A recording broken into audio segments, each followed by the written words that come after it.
رحم الله من قرأ الفاتحة.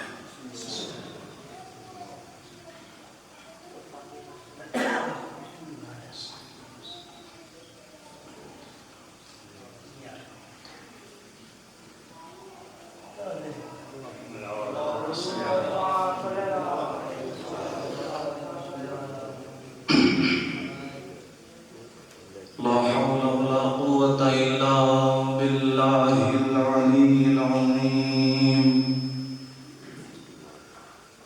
حسبنا الله ونعم الوكيل، نعم المولى ونعم النصير. أعوذ بالله السميع العليم من الشيطان اللعين الرجيم.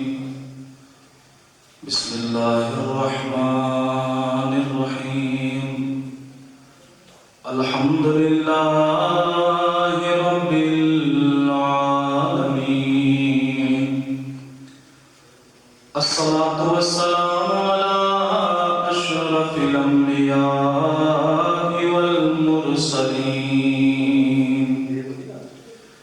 سيد المرسلين إمام المتقين رحمة للعالمين، العبد المؤيد والرسول المسدد النبي المهذب، نور في الهرمين، شمس بين القمرين، شفيع في الدارين، صاحب الفضل والعطاء والنور والضياء والتذكرة والبكاء، إمام الأتقياء، خاتم الأنبياء، محمد المصطفى.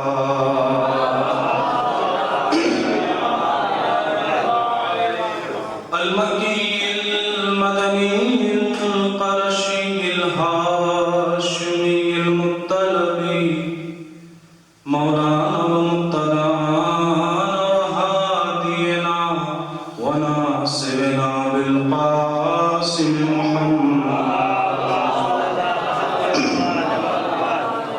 وعلى آل بيته الطيبين الطاهرين المعصومين المظلومين المنتجبين المنتخبين المكرمين، لا سيما بهجة قلب الرسول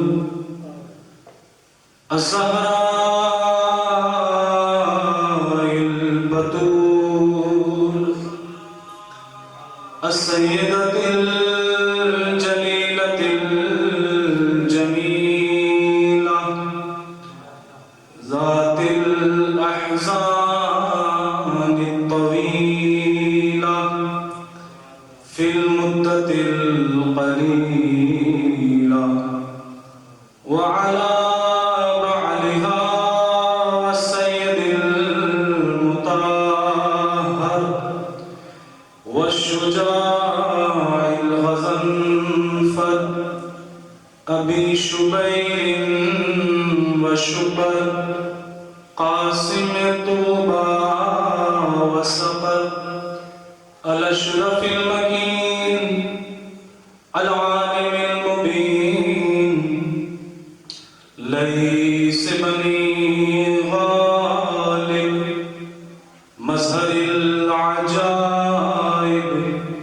مظهر الغرائب، غالب كل غالب، الذي يكمل الله الدين بولايته يوم غدير، ولعنة الله على أعدائهم أجمعين من الآن إلى قيام يوم الدين. أما بعد، فقد قال الله تبارك وتعالى في محكم كتابه الكريم، وهو أصدق الصادقين وقوله الحق. بسم الله الرحمن الرحيم. إنا أنزلناه في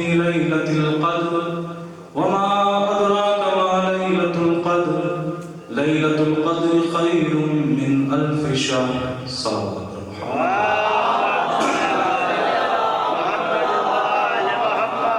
عظمت افتخار پر اس سے بلندتر صلوات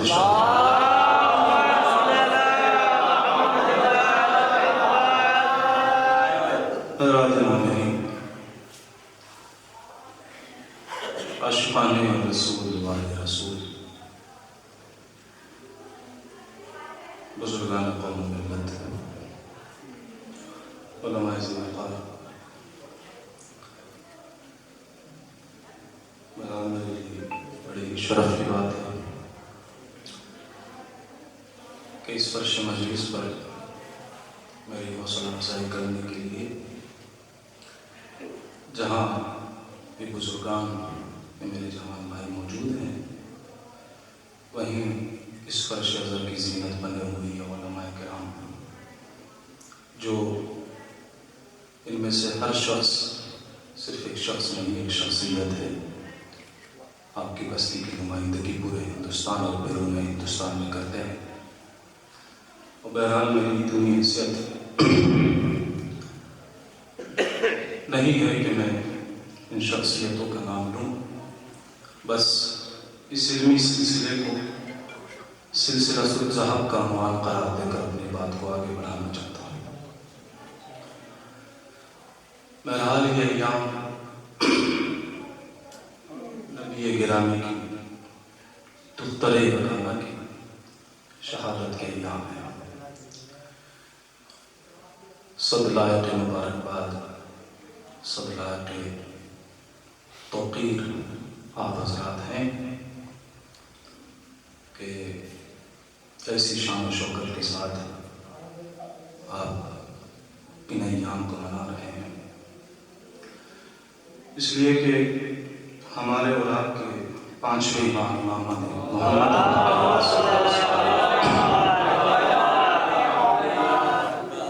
ارشاد فرماتے ہیں کہ من لم یعرف سوء ما اوتی الینا من ظلمنا، وہ شخص کہ جو ہوئے ظلم کو نہ پہچانے کہ کس نے ہم پر ظلم کیا ہے، فَهُوَ شَرِيكٌ فِي مَا خُلِّينَا بِهِ، جو شخص نہ جانے کہ ہمارے اوپر کس نے ظلم کیا ہے، کس نے ظلم کیا ہے، وہ بھی ان ظالموں کے ساتھ شریک ہے جس نے ہم پہ ظلم کیا۔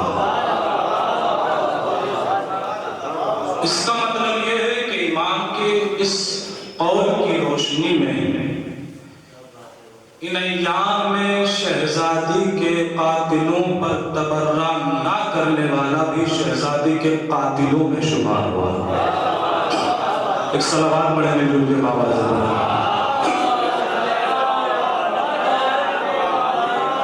ظالموں سے براعت کرنے والا، تبرہ کرنے والا بھی انہی میں شمار ہوگا۔ بہرحال تبرہ کی خصوصیات ہیں، اپنی صورتیں ہیں، علماء کرام نے جو اس کی طرف نہیں ہے۔ قرآن کریم کی جن آیات کی تلاوت میں نے آپ کے سامنے کی ہے، خدا متعال ارشاد فرما رہا ہے اِنَّا أَنزَلْنَاهُ فِي لَيْلَةِ الْقَدْرِ وَمَا أَدْرَاكَ مَا لَيْلَةُ الْقَدْرِ، ہم نے قرآن مجید کو لیلۃ القدر میں نازل کیا، وَمَا أَدْرَاكَ مَا لَيْلَةُ الْقَدْرِ، تم جان ہی نہیں سکتے کہ لیلۃ القدر کیا ہے۔ لیلۃ القدر خیر من الف شہر، لیلۃ القدر 1000 مہینوں سے بہتر ہے۔ کتاب ثمرات الحیات بہار الانوار اور شیخ صدوق نے اس روایت کو نقل کیا۔ چھٹے امام جعفر صادق علیہ السلام ارشاد فرماتے ہیں کہ جو شخص بھی لیلۃ القدر کو جاگ کر گزارے اس کے تمام گناہ معاف کر دیے جاتے ہیں، چاہے وہ گناہ کہ جو اس نے ماضی میں کیے ہوں، چاہے وہ گناہ کے جس سے آنے والے زمانے میں سرزد ہونے والے، جو شخص بھی لیلۃ القدر کو جاگ کر روایت کہتی ہے کہ جیسے ہی امام نے اس روایت کو بیان کیا، ایک شخص کھڑا ہوا، مولا سارے گناہ معاف ہو گئے، اتنا ثواب لیلۃ القدر کا؟ کہا مولا میں تو ہلاک ہو گیا۔ کیوں؟ کہا میں نے لیلۃ القدر کو جاگ کر نہیں گزارا۔ کہا اچھا، کہ میں تمہیں ایک راستہ ایسا بتا دیتا ہوں کہ جس سے تمہیں لیلۃ القدر کا ثواب مل جائے۔ روایت میں کہتی ہے امام نے فرمایا کہ اگر تم چاہتے ہو لیلۃ القدر کا ثواب حاصل کرو تو 2 لڑے ہوئے مومنوں میں سنا کرا دو، ثواب مل جائے گا۔ اب جیسے ہی اس نے سننے کے بعد تعجب سے کہتا ہے مولا اتنا آسان؟ کا اور آسان کر دوں؟ اچھا ہم جیسا ہوگا کوئی جس کو آسانی چاہیے، ہر چیز نماز میں بھی آسانی چاہیے، اعمال میں بھی آسانی چاہیے، کہاں ہوتا ہے اس سے بھی آسان کر کچھ ہو سکتا ہے؟ کہ اگر کوئی مومن مریض ہو جائے اس کی عیادت کو چلے جاؤ، لیلۃ القدر کا ثواب مل جائے۔ پھر تعجب سے کہتا ہے تو اور آسان ہو گیا، اللہ اتنا آسان، اتنا آسان، کہ اور آسان کر دیتا ہوں۔ کہ جی مولا، کہ اگر کوئی مومن دنیا سے چلا جائے اس کے جنازے میں صرف شرکت کر لینا، لیلۃ القدر کا ثواب مل جائے گا۔ مولا اتنا آسان، اتنا آسان، کا اور آسان کر دوں؟ کہ جی مولا، کہ لیلۃ القدر سے مراد ہماری دادی فاطمہ ہے، شہزادی کے قاتلوں پہ لعنت کر کے سو جا، لیلۃ القدر کا ثواب مل جائے گا۔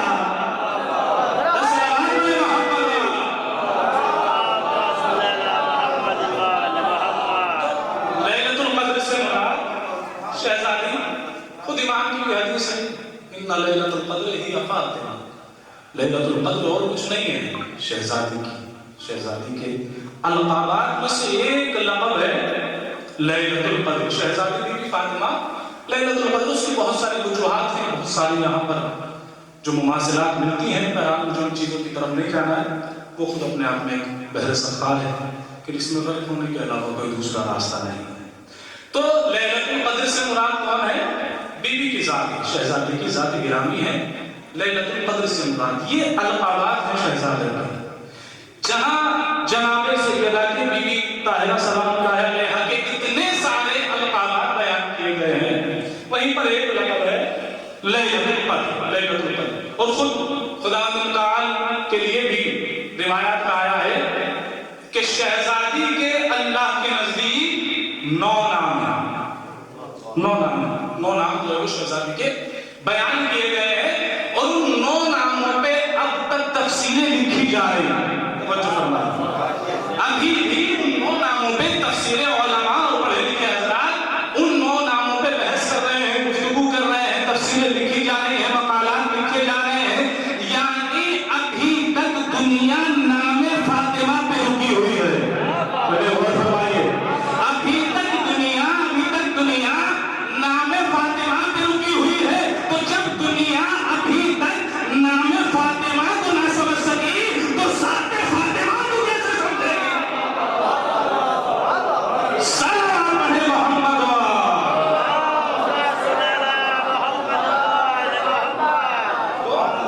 ابھی تک دنیا نام فاطمہ پہ رکی ہوئی ہے، ذات فاطمہ کو کیا سمجھے؟ ذات وہ تو تاریخ کا بھی ایک منظر ہے، آپ کے بھی ذہن میں ہے کہ جب کفار مشرکین نبی گرامی کا دور آیا ہے تبلیغ کا، اور جب کفار مشرکین اپنے کلمات پہ، اپنے کلام پہ غرور کیا، ان کو سب سے زیادہ جو غرور تھا، جو تکبر تھا، جو گھمنڈ تھا، وہ اسی بات کا تھا کہ ہم سے جس بڑا شاعر تو کوئی ہے ہی نہیں، ہم سے بڑا تو فصاحت و بلاغت کے ماننے والا کوئی ہے ہی نہیں، ہم سے بڑی تو فصاحت ہمارے منہ میں تو اللہ نے اتنی لمبی زبان رکھی ہے، اس لیے اپنے کو عرب کہہ دیا اور دوسروں کو عجم کہہ دیا کہ ہم ہیں جو بولتے ہیں، باقی سب تو گونگے ہیں، کسی کو بولنا ہی نہیں آتا ہے۔ فصاحت و بلاغت ہمارے پاس ہے، بولنے کا ہنر ہمیں آتا ہے، شعر و شاعری ہمارے پاس ہے، یہی تو وجہ ہے کہ کعبے کی دیوار پر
ان فاطمہ ہی لیلۃ القدر، فاطمہ ہے جو لیلۃ القدر ہے. قدر سے مراد بی بی کی ذات گرامی، بی بی کی ذات ہے.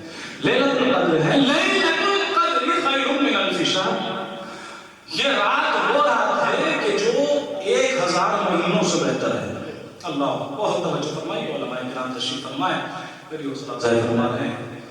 تو لیلۃ القدر 1000 مہینوں سے بہتر ہے. 1000 مہینوں. اب یہ کیا ہے؟ ان 1000 مہینوں میں کون سا راز چھپا ہے؟ یہ کیا چیز ہے 1000 مہینے؟ اچھا 1000 ہی مہینے کیوں کہا؟ 1000 ہی مہینے کیوں کہا؟ اس سے زیادہ بھی کہہ سکتا تھا، کیا اس سے زیادہ سے بہتر نہیں ہے؟ صرف 1000 ہی مہینوں سے. اس میں ایک راز چھپا ہوا ہے، وہ سادہ محترم نے اس کو بیان کیا ہے، سامنے نقل کر رہا ہوں کہ یہ 1000 مہینے کیا ہے. کہتے ہیں کہ 1000 مہینوں کو جب آپ سال میں تقسیم کریں گے تو 1000 مہینوں میں 83 سال 4 مہینے بنتے ہیں. 83 سال 4 مہینے. اب یہ 83 سال ہو گیا. تاریخ کا مطالعہ جب کیا تو 83 سال کا عدد صرف اور صرف ایک جگہ پر نظر آیا، جب حکومت بنی امیہ قائم ہے. بنی امیہ کی حکومت جب شروع ہوئی ہے، اور جب یہ شروع ہوئی ہے، اب شعراء کرام میں بیٹھے ہوئے ہیں، ایک جملہ زبان کا یاد آ رہا ہے، بس ہلکی سی ایک نزاکت سی ہے، بس کہہ کے گزر جانا چاہتا ہوں. حکومت بنی امیہ کا دور ہے 83 سال کا. یہ جو حکومت ہے بنی امیہ کی، اس کا جو سب سے پہلا حاکم ہے بنا ہے، وہ بنا ہے معاویہ لعنت اللہ علیہ وسلم. ٹھیک ہے، سب سے پہلا حاکم تھا. اور یہ امام حسن مولا کائنات جب شہید ہوئے، امام حسن سے صلح ہوئی. اس سے پہلے یہ گورنر تھا. شام کی حکومت تو تھی اس کے پاس، لیکن گورنر تھا.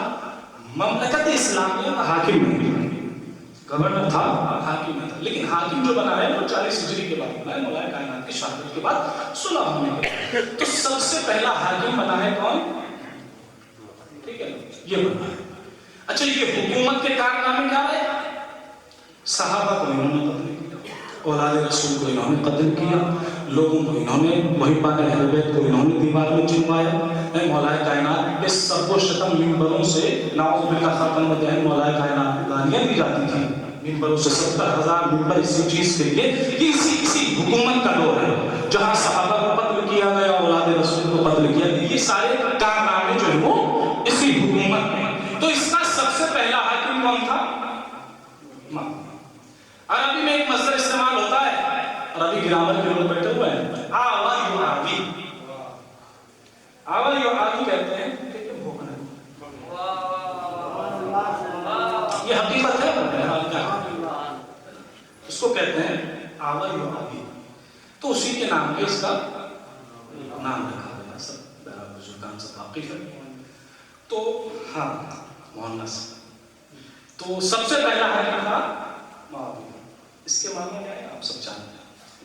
حکومت بنی امیہ کا سب سے آخری جو حاکم تھا کہ جس کے بعد بنی عباس کا دور آ گیا، وہ تھا مروان حمار.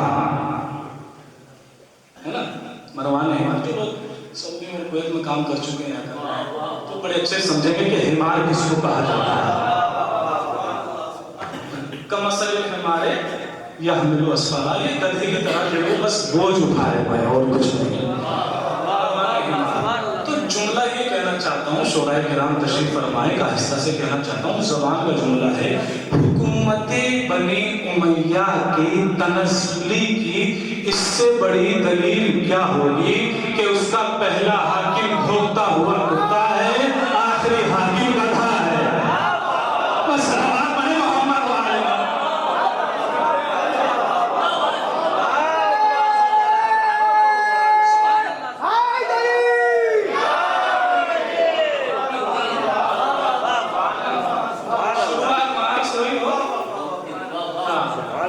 شروعات کہاں سے ہوئی اور ختم کہاں. تو اس سے بڑی تنزلی دلیل اور کیا ہوگی؟ اس سے بڑی تنزلی کا باعث جو ہے وہ کیا ہوگا؟ تو یہ حکومت بنی امیہ ہے. تاریخ یہ کہتی ہے بنی امیہ نے 83 سال 4 مہینہ حکومت کی. ان 83 سال 40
فاطمہ کے لقب کے بھی برابر نہیں ہے. فاطمہ کے نام پہ بھی دنیا رکی ہوئی ہے. ذات فاطمہ کو کیا سمجھے؟ ذات کو کیا سمجھے؟ تو یہ بی بی شہزادی صدیقہ طاہرہ یہ وہ ذات ہے کہ جو گھر کے اندر بھی مرکز بنی ہوئی ہے, گھر کے باہر بھی مرکز بنی ہوئی ہے. گھر کے اندر بھی جس ذات کو مرکزیت حاصل ہے وہ ذات ذات فاطمہ ہے. گھر کے باہر بھی جس کو مرکزیت حاصل ہے وہ ذات ذات فاطمہ ہے. زیارت جامع کبیرہ کا جملہ ہے ہمارے علماء کے دس امام ہادی علیہ السلام ارشاد فرماتے ہیں السلام علیکم یا اہل بیت النبوہ. اے اہل بیت نبوت آپ پر ہمارا سلام. اہل بیت نبوت آپ پر سلام. یہاں امام نے اہل بیت نبی نہیں کہا, اہل بیت نبوت آپ پر سلام. یعنی یہ نبی کے گھر والے نہیں ہیں, یہ نبوت کے گھر والے ہیں. توجہ فرمائیں, یہ نبی کے گھر والے نہیں ہیں, یہ بیت نبی نہیں ہے, بیت نبوت ہے. یہ نبی کا گھر نہیں ہے, نبوت کا گھر ہے. توجہ, یہ نبی کا گھر نہیں ہے, یہ نبوت کا گھر ہے.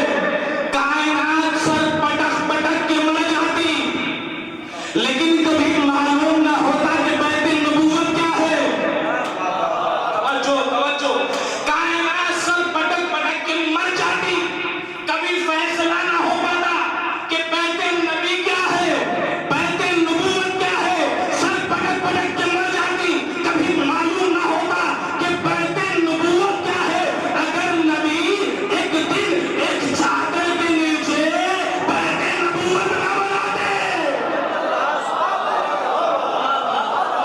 علی سنیے جائے, اگر ایک چادر کے نیچے بیت نبوت نہ بناتے. یہی تو وجہ ہے کہ جب یہ بیت نبوت تعمیر ہو گیا, نبوت کے گھر والے اس بیت میں جب داخل ہو گئے اور اب جو نور چمکا اور جیسے ہی یہ نور زمین سے آسمان تک پہنچا تو جبرائیل جیسا فرشتہ اس نور کی آنکھوں سے اس نور کو دیکھ کر جس کی آنکھیں چکنا چوند رہ گئی, جس کی آنکھیں چکنا چوند رہ گئی, وہ فرشتہ بھی پوچھتا ہے یا رب ومن تحت الکساء. اور یہ تو بتا دے پروردگار کہ چادر کے نیچے ہے کون. آواز پروردگار آئی ہم اہل بیت النبوہ. یہ نبی کے گھر والے نہیں ہیں, نبوت کے گھر والے ہیں.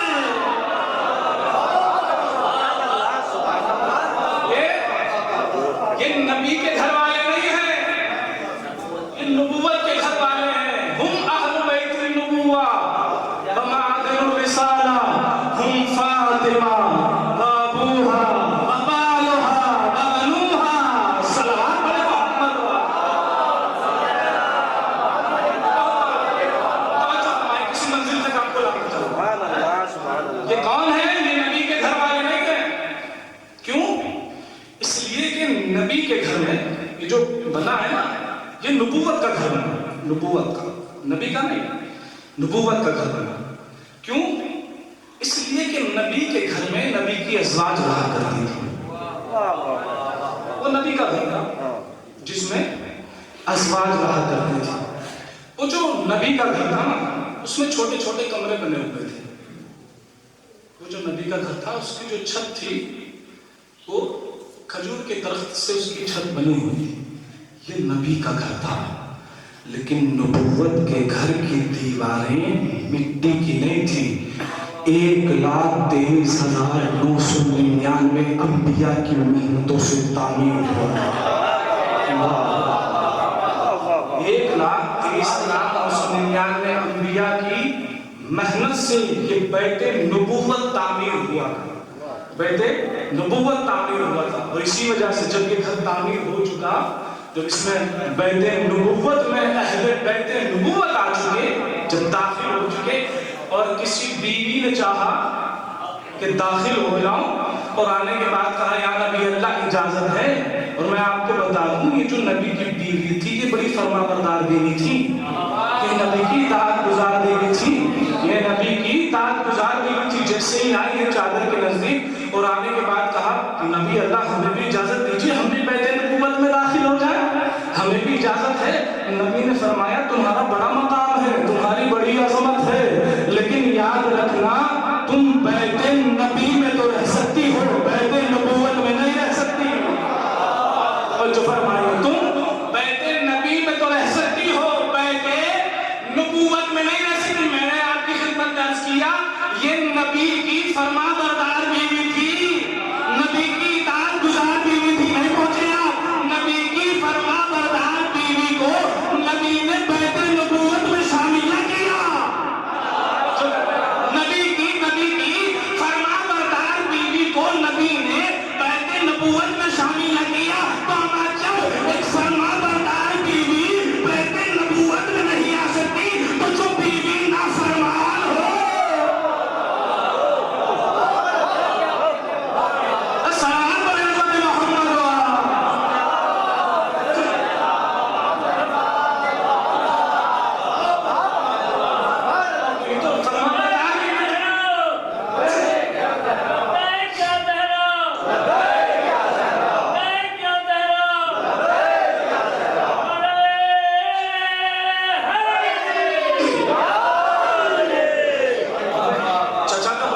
مشہور ہوں، میں شکر گزار ہوں کہ انہوں نے لبیک یا زہرا کا نعرہ لگا کے شاید مجھے یاد دلایا کہ میں شاید موضوع سے ادھر جا رہا ہوں، تو میں موضوع سے ادھر نہیں جا رہا ہوں، یہ جملہ کہہ کے بس میں آ رہا ہوں۔ چچا ایک صلوات پڑھے محمد والے محمد۔ تو یہ تو نبی کی فرما بردار بیوی تھی، ہے نا؟ جب فرما بردار بیوی کو داخل کیا تو نافرمان جو بیوی ہو، تو میرے عزیز بہت توجہ فرمائیے، تو جو نافرمان بیوی ہو، آپ کو بھی معلوم ہے روایت میں لکھا ہے کہ جناب خدیجہ کی وفات کے بعد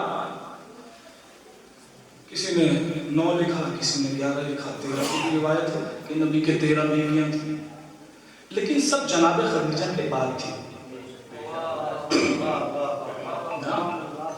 سب جناب خدیجہ کے بعد تھی۔ جناب خدیجہ کی زندگی میں کوئی بیوی نہیں تھی، کوئی آسان نہیں مثل خدیجہ ہونا، کوئی آسان نہیں مثل خدیجہ ہونا، شرط ہے اس کے لیے مادر زہرا ہونا۔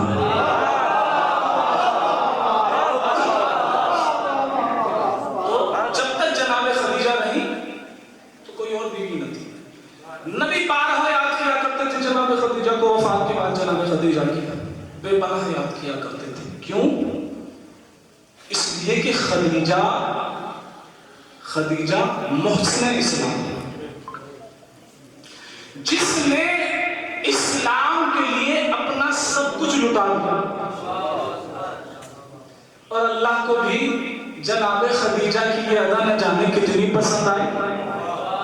توجہ، اللہ کو بھی جناب خدیجہ نے اپنا سب کچھ قربان کر دیا، ساری دولت قربان کر دی، سب کچھ قربان کر دیا ہے اسلام میں، سب کچھ قربان کر دیا۔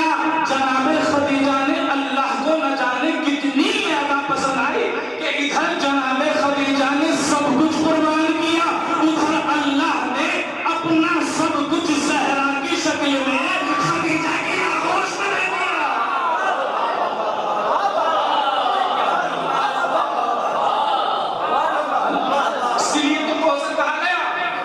اس لیے تو کہا گیا کہ اِنَّا أَعْطَيْنَاكَ الْكَوْثَرَ، خیر کثیر ہم نے آپ کو عطا کیا۔ تو جب جناب خدیجہ نے اپنا سب کچھ لٹایا تو اللہ نے اپنا سب کچھ فاطمہ کی شکل میں خدیجہ کی آغوش میں رکھ دیا۔ اللہ، تو یہ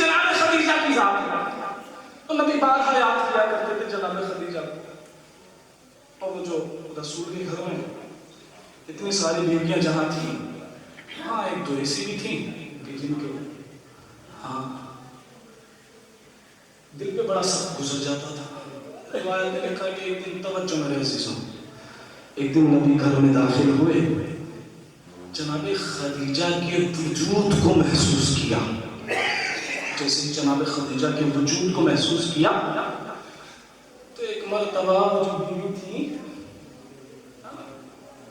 ہاں وہی، تو انہوں نے ان کے دل پہ ذرا سخت گزر گیا، اور جب سخت گزر آئے تو مطلب مچل کے کہتے ہیں یا نبی اللہ آپ خدیجہ کو یاد کرتے رہتے ہیں، اور خدا کی قسم روایات کے اس فکرے میں ممبر سے دہرا نہیں سکتے، یا نبی اللہ آپ خدیجہ کو یاد کرتے رہتے ہیں، وہ سن رسیدہ خدیجہ جس کے چہرے پہ جھریاں پڑ گئی تھی، جس کے چہرے پہ جھریاں پڑ گئی تھی، وہ سن رسیدہ خدیجہ، اللہ نے آپ کو ایسی ایسی بیویاں عطا کی ہے، آپ خدیجہ کو یاد کرتے رہتے، پر جیسے ہی نبی نے سنا پیشانی پر بل پڑ گئے، پیشانی رسالت پر جیسے ہی بل پڑے، کہا تمہیں معلوم ہے خدیجہ کس خاتون کا نام ہے؟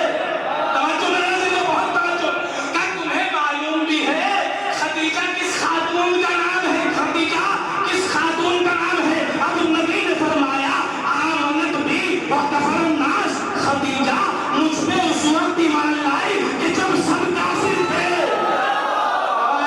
میں جملہ سوالے گا، توجہ بہت توجہ میرے عزیزو، پیچھے آئے بھائی بہت توجہ، جناب خدیجہ نے کیا فرمایا کہ تمہیں معلوم ہے خدیجہ کس خاتون کا نام ہے؟ کہ آمنت بھی وکفر الناس، خدیجہ مجھ پہ اس وقت ایمان لائی جب سب کافر تھے، جب سب کافر تھے، جب سب کافر تھے۔ مجھے نہیں معلوم کہ نبی کیا کہنا چاہتے تھے، لیکن میں تو منطوق سے مفہوم تک اسی طریقے سے پہنچا ہوں۔ شاید نبی کہنا چاہتے ہو کہ خدیجہ اس وقت ایمان لائی جب سب کافر تھے، ارے یہاں تک کہ تیرا باپ بھی کافر تھا۔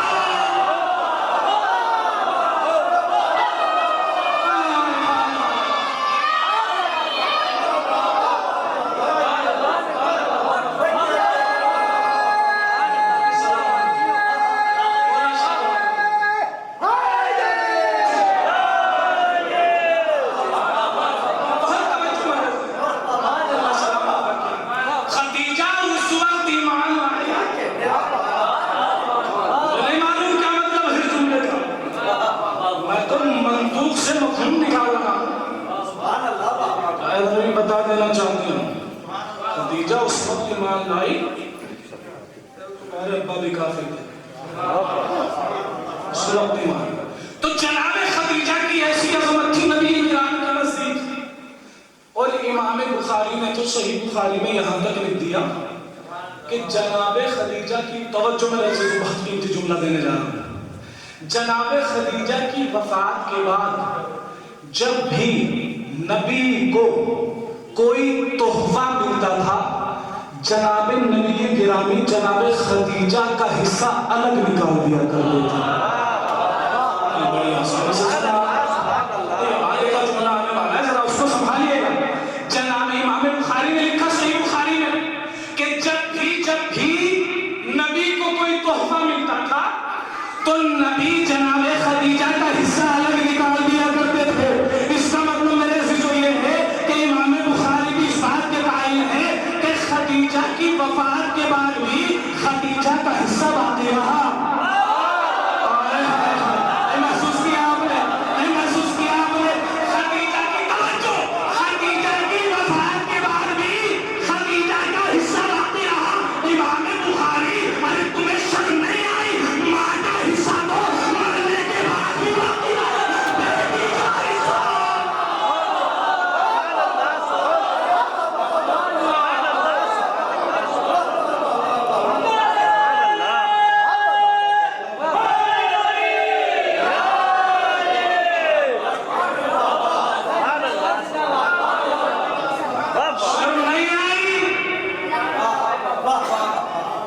ماں کا حصہ تو مرنے کے بعد بھی باقی رہے، اور بیٹی کا حصہ زندگی میں چھین لیا جائے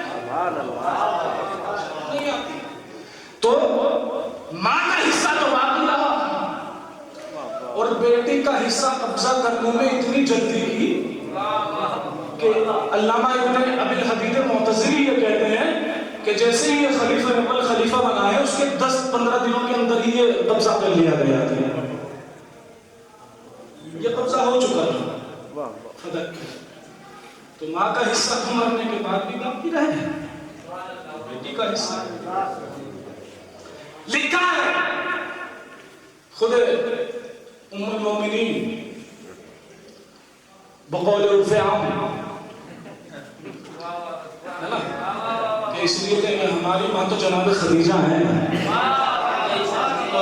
اور اللہ میاں تو یہی ہے تاریخ کا مورخین کا جو خاتون زندگی بھر باندھ رہی اس کو ام المومنین کہہ دیا, اور جس خدیجہ نے آئمہ کی نسل جاری کر دی اس کو ام المومنین کہتے ہوئے موت آتی ہے.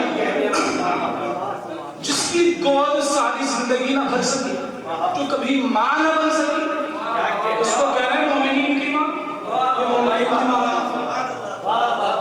تو جناب خدیجہ لکھا ہے, خود روایت میں موجود ہے.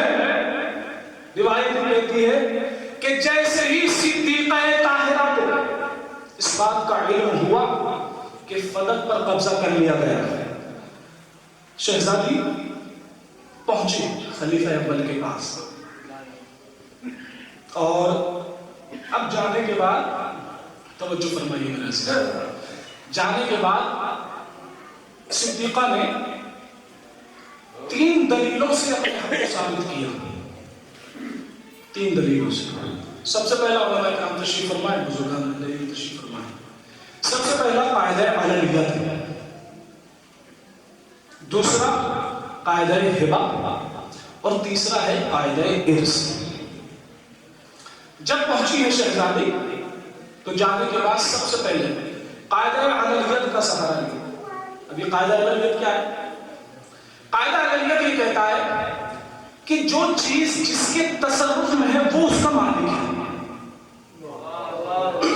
مثال کے طور پر یہ موبائل میرے پاس ہے اور میں اس کو استعمال کر رہا ہوں, یہ میری ملکی ہے, کسی کو حق تصرف اس میں نہیں. یہ ہے قاعدہ علویت, یہ میرے ہاتھ میں ہے, میں استعمال کر رہا ہوں. توجہ.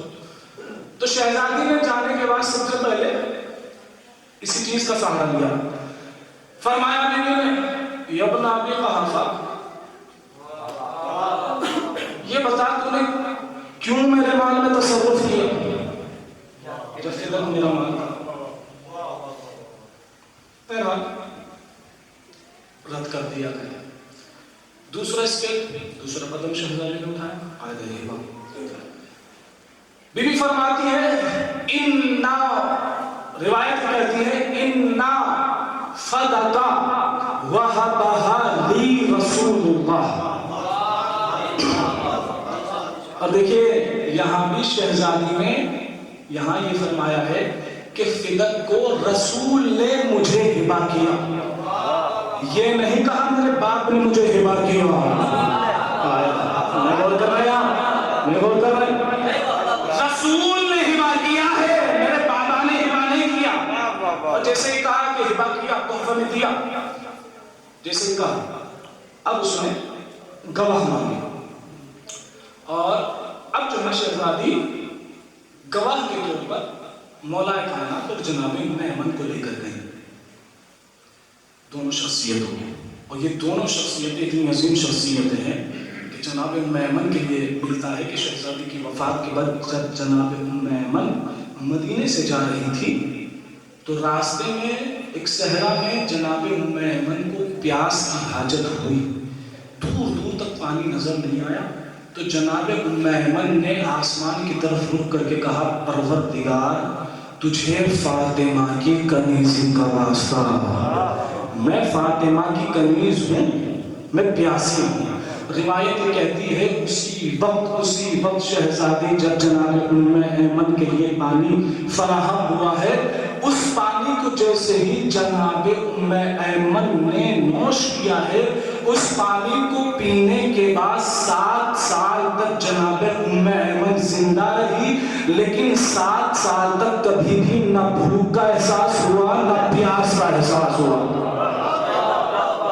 ایسی ذات ہے جناب عمر. تو جناب اب کیا لفظ استعمال کیا کبھی انا فتاکا وہابہ لی رسول اللہ، رسول نے مجھے ہبا کیا ہے. اور کس کو لے کر گئے گا وہاں کے طور پر؟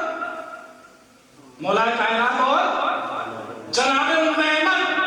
یہ دونوں وہ شخصیتیں ہیں کہ جن کے لیے نبی نے رسول نے پہلے ہی تصدیق کر دی تھی کہ یہ دونوں شخصیتیں جنتی شخصیتیں ہیں، بہشت میں جائیں گی. توجہ، یہ دونوں شخصیتیں بہشت میں جائیں گی، بہشت میں جائیں گی. رسول نے پہلے ہی تصدیق کر دی تھی کہ امیر المومنین اور جناب ام ایمن یہ بہشتی شخصیتیں ہیں، یہ بہشت میں جائیں گی.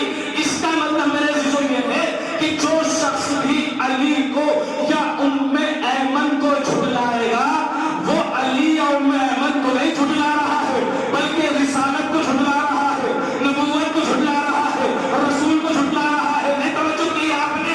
جو شخص بھی ان دونوں شخصیتوں کو جھٹلائے گا وہ رسول کو جھٹلا رہا ہے. اور میرے عزیزوں، رسالت کو جھٹلانے والا لعنت کا مستحق ہوتا ہے، خلافت کا مستحق نہیں ہو.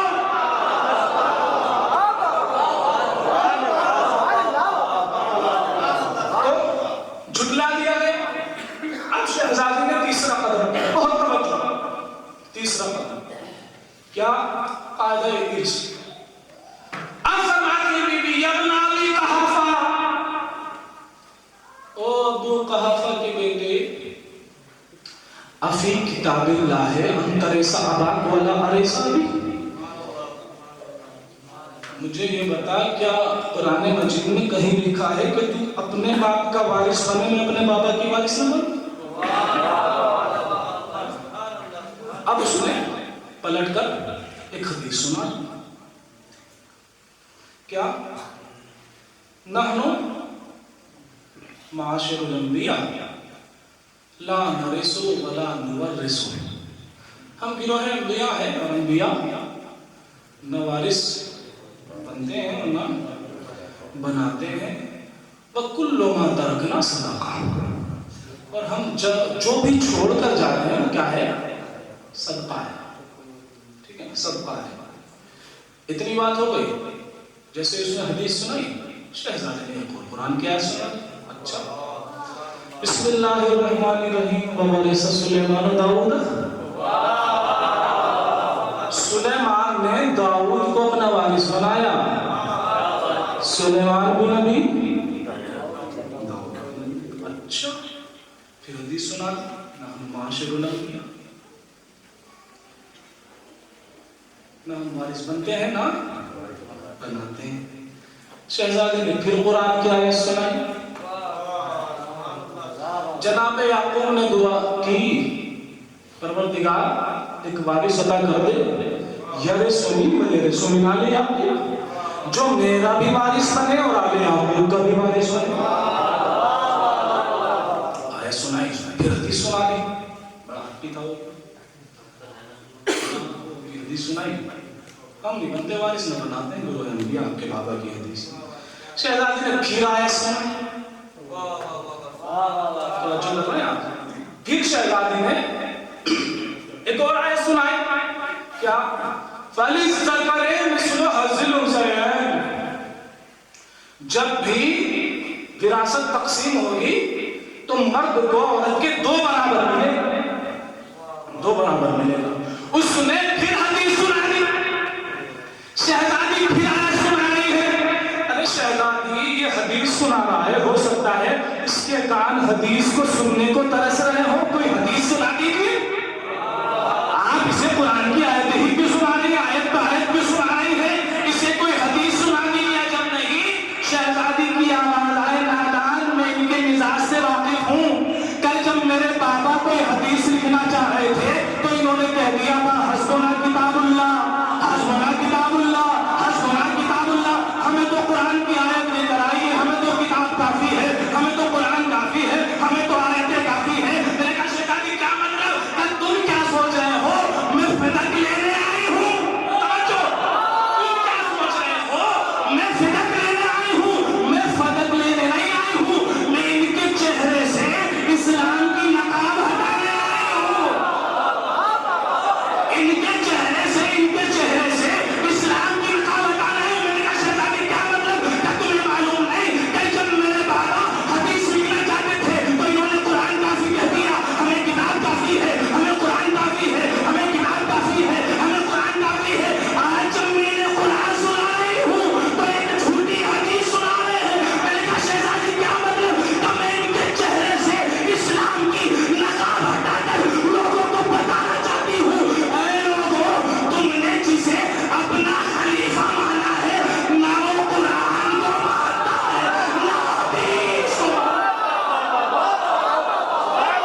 شہزادی قرآن کی آیتیں سنا رہی ہیں تھا میں اگلے نے تھوڑی آئی تم نے جسے اپنا خلیفہ مانا ہے نہ یہ قرآن کے ماننے والے ہیں نہ ان کا قرآن سے کوئی تعلق ہے نہ حدیث سے کوئی تعلق ہے.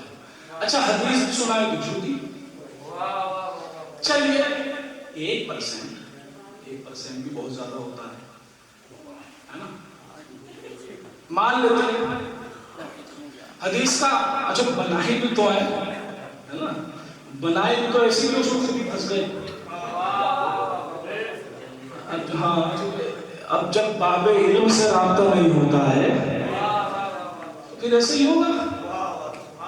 جہاں آج کے دور میں بھی آپ نے دیکھا علماء کرام تشریف فرمائے خطبہ ہیں شعراء ہیں وہی پھنستا ہے کہ جس کا علم سے کوئی تعلق نہیں ہوتا. جو صاحب علم ہو جو پڑھ کے آیا ہو وہ آپ کو فرق بتا دے گا کہاں سے پڑھا ہے کیسے پڑھا ہے کیوں پڑھا ہے. جس کا علم سے کوئی تعلق نہیں ہوتا وہی پھنس گئے. تو یہ بھی پھنس گئے.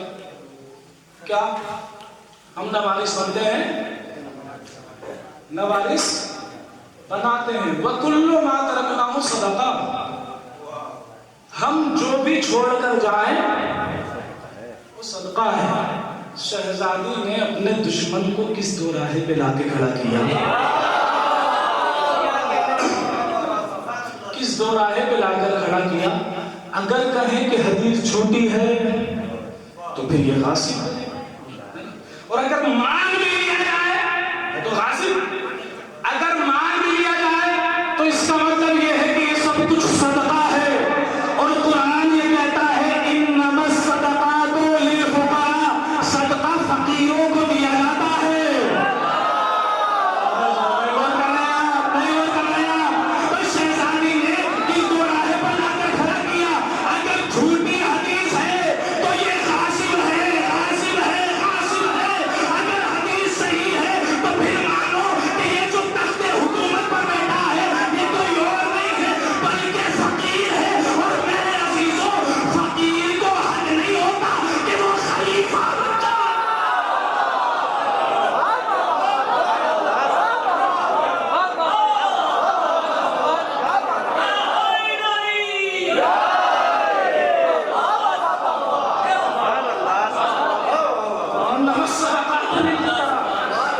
صدقہ فقیروں کو دیا جاتا ہے.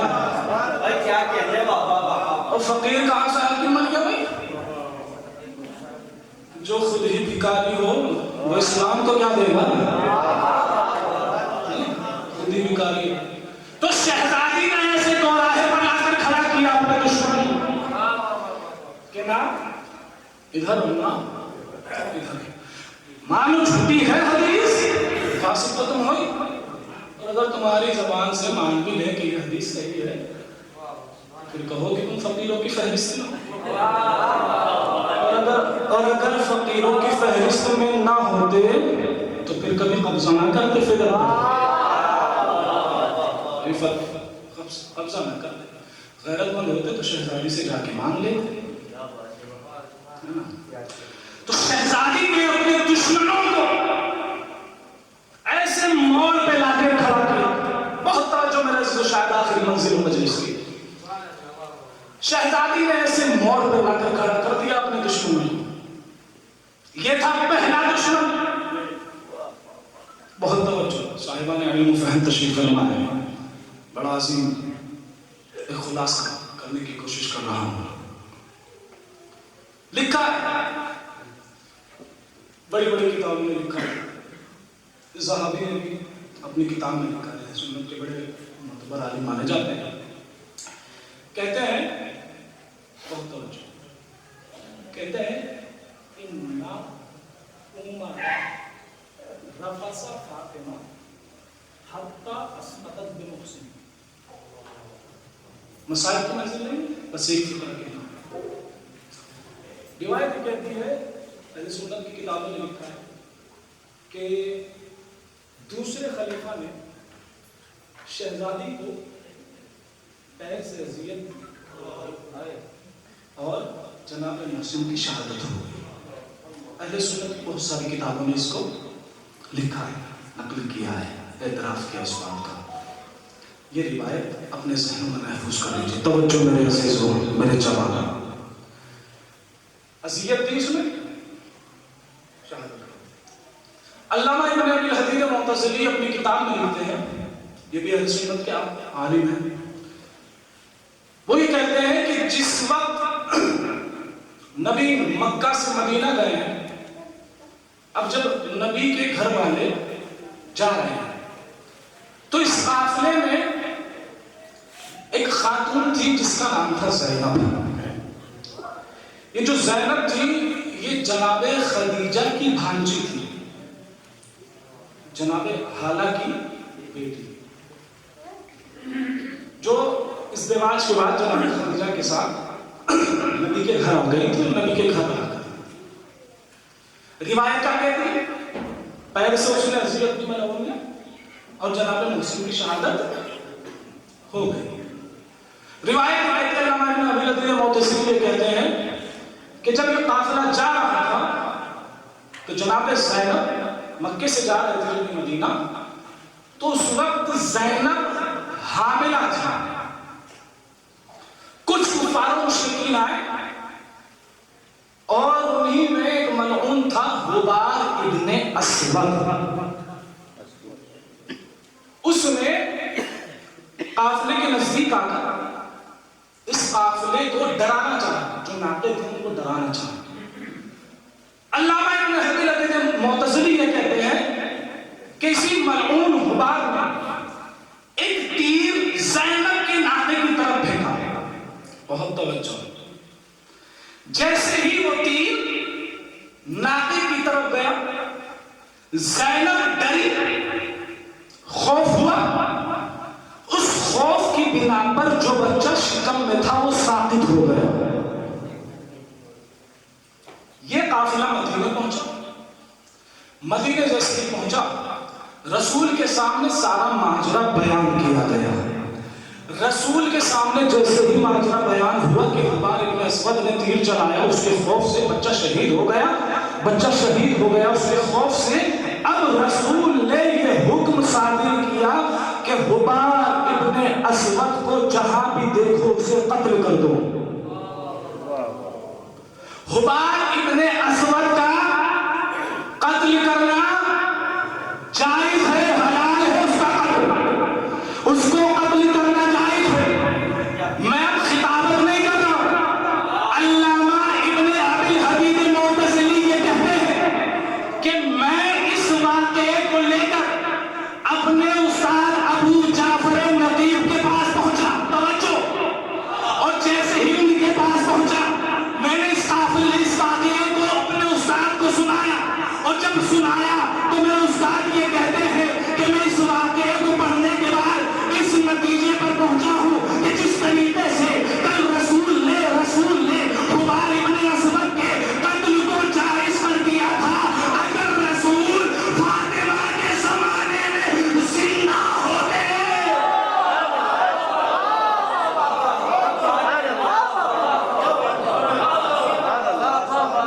کوئی خیال نہیں ہے. جس طریقے سے کل غبار کے قتل کو جائز کر دیا تھا، اگر نبی فاطمہ کے زمانے میں زندہ ہوتے تو اس کے قتل کو بھی جائز کر دیتے کہ جس نے محسن کو قتل کیا اس کا بھی قتل حلال ہوتا. ان کی کتابوں نے لکھا ہے شہزادی کو اذیت دینے والا کہاں سے خلیفہ ہو گیا، کہاں سے حاکم ملک ہو گیا. میرے عزیزوں، صدیقہ طاہرہ کی کوئی نہیں سمجھ سکتا ہے. وما ادراک ما لیلۃ القدر. لیلۃ القدر کو ترک نہیں کیا جا سکتا.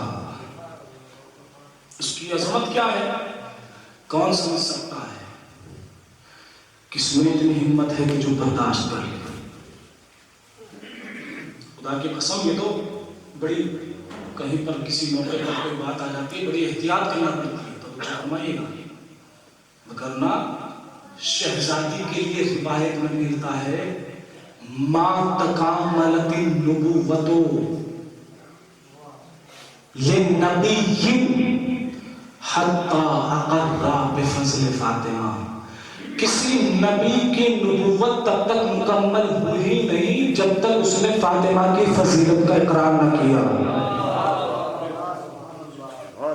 جب فضیلت فاطمہ کا اقرار کیے بغیر نبی کی نبوت مکمل نہیں ہوتی تو ہمارا ایمان کیسے مکمل ہو؟ تو یہ ذات ہے بی بی فاطمہ کی، ایسی ذات کسی کی۔ بڑا وقت میں نے آپ کا لیا، اللہ آپ کو سلامت رکھے۔ میں نے ایک روایت پڑھی، آپ کی آنکھوں میں آنسو آ گئے، کیوں؟ اس لیے کہ بڑا عظیم غم ہے شہزادی، نبی کی بیٹی ہے، نبی تعظیم کے لیے کھڑے ہو رہے ہیں، بہت ساری باتیں تھیں اس کرنا تھی، لیکن بتاؤں نے کو اشارہ ہے۔ لوگ سوال کر دیتے ہیں کہ کس طریقے سے ممکن ہے کہ خلیفہ وقت نبی گرامی کی بیٹی کے اوپر جو وہ اذیت کرے؟ ان کو سوال مضمون اٹھایا، کیسے ممکن ہے؟ جس خلیفہ نے دیکھا ہو کہ نبی تعظیم کے لیے اٹھ رہے ہیں، پیشانی کا بوسہ دے رہے ہیں، اتنی ساری حدیثیں بیان کروا رہے ہیں، کیسے ممکن ہے؟ ممکن ہے؟ نہیں ممکن ہے۔ آپ ہی کی کتابوں نے لکھا ہے، آپ تفصیلی جواب ہے، میں اس کو نہیں کرنا چاہتا ہوں، یہاں پر چھیڑنا نہیں چاہتا ہوں۔ اگر نہ زندگی کا اگر مطالعہ کیا جائے ان کی تو پتہ چلے گا ان کے لیے کوئی بعید نہیں ہے۔ بس میرے سے ایام کا آغاز ہو چکا ہے۔ ایک جملہ بڑا معروف ہے، ایام میں کہا جاتا ہے، یہ فرش غم، یہ عذاب، یہ نوم و بکا، یہ ماتم، فاطمہ کا ماتم ہے۔ اس فرش مجلس پر ابھی آپ 2 مہینہ 8 دن حسین پر کریا کر رہے تھے۔ اکثر مجلسوں میں آپ سنتے تھے کہ کہیں بیبیوں میں فاطمہ بیٹھی ہوئی ہیں، لیکن یہ غم وہ ہے کہ جس میں کہیں امام حسین بیٹھے ہوں گے، بیبیوں میں کہیں زینب بیٹھی ہوئی ہوں گی، کہیں ام کلثوم ہوگی، اماں کو یاد کر رہی ہوں گی۔ کبھی ذرا ٹھہر کے سننا تو امام حسن کے چیخ چیخ کے رونے کی آواز آ رہی ہے۔ کیوں؟ امام حسن کے لیے ہی میں نے یہ جملہ کیا، اس لیے کہ روایت یہ کہتی ہے کہ امام حسن جب تک زندہ رہے اس گلی سے گزرتے نہیں تھے جس میں فاطمہ کو تماچا۔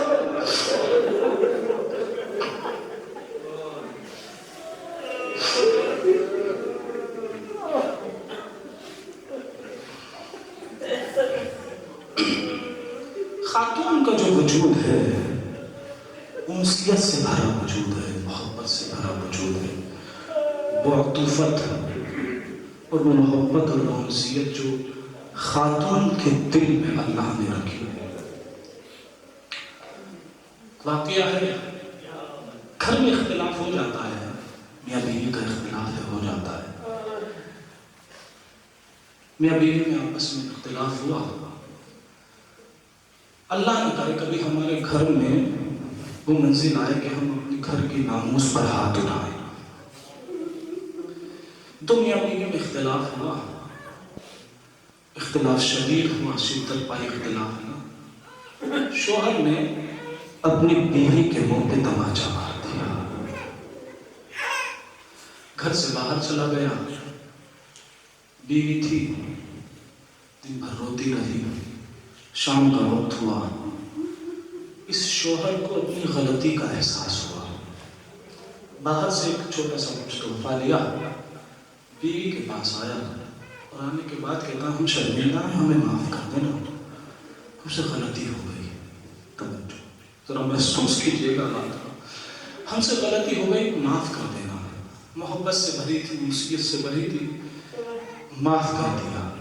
جب معاف کر دیا تو مرتبہ کہتی ہے کہ دیکھو تمہیں جب مجھ پہ غصہ آئے نا اور تمہارا دل چاہے کہ تم مجھے مارو، تماچا مارو، تو مار لینا، لیکن مجھے کبھی میرے بچوں کے سامنے نہ مارنا۔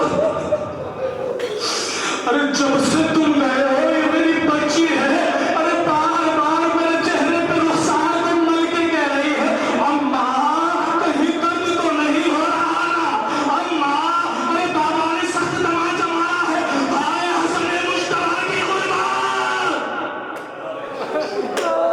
جزاکم ربکم خیر الجزا، خدا آپ کو کسی غم میں نہ لائے سوائے غم مظلوم کربلا کے۔ امام حسن مشتبہ ہے، جان سکتے ہو، سنو گے آپ کس طریقے کا یہ تماچا تھا۔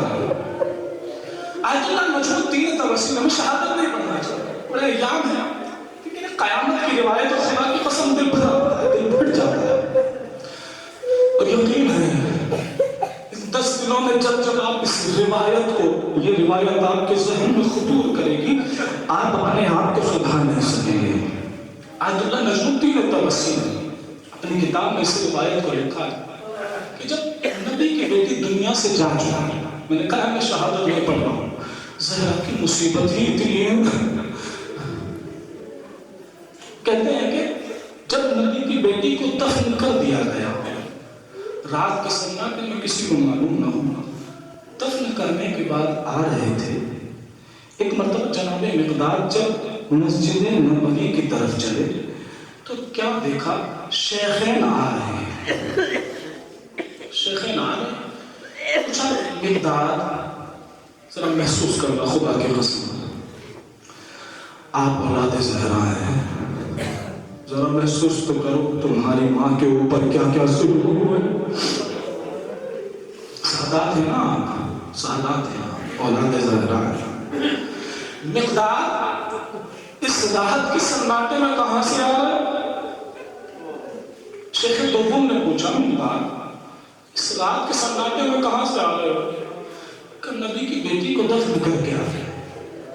مقداد ہمارے بغیر نبی کی بیٹی کو دفن کر دیا، ہمارے بغیر نبی کی بیٹی کو دفن کر دیا گیا۔ روایت یہ کہتی ہے کہ مرتبہ اسے غصہ آیا، اس نے ایک زور سے تماچا جناب مقداد کے منہ پہ مارا۔ تماچا اتنی شدت سے تھا کہ جناب مقداد زمین پر گر پڑے۔ برداشت کر سکے تو کر لینا، جیسے ہی جناب مقداد زمین پر گرے ہیں، ایک مرتبہ جناب مقداد نے اپنی طاقت کو سمیٹنے کے بعد دیوار کا سہارا لیا، سہارا لے کے کھڑے ہو کر کہا ملعون مجھے بس اتنا بتا دے تو نے جتنی شدت سے مجھے مارا کہیں نبی کی بیٹی جزاکم اللہ خیر الجزا، ارے جتنی شدت سے مجھے تماچا مارا ہے کہیں نبی کی بیٹی کو تو اتنی شدت سے نہیں مارا تھا۔ ارے کیسا تماچا تھا، امام حسن مشتبہ فرماتے ہیں ارے جیسے ہی میں اپنی ماں کے ساتھ اس گلی سے آ رہا تھا، اس ملعون نے دیکھا ارے سند کو پایا، ایک مرتبہ میری ماں کے آگے چلا، میری ماں پیچھے ہٹی اور آگے بڑھا، ماں پیچھے ہٹی، ایک مرتبہ دیوار سے جا ملی، ایک مرتبہ اس ملعون نے اپنے ہاتھ کو اٹھایا، میری ماں کے منہ پر ارے تماچا مارنا چاہا، میں نے اپنی ایڑیوں کو اٹھایا، ارے وہ تماچا جو میری ماں کو لگنے والا تھا شاید مجھے لگ جائے۔ امام فرماتے ہیں لیکن اس کا ہاتھ میرے سر سے لہراتا ہوا میری ماں کے منہ پہ لگا، ارے میری ماں کا گوشوارا۔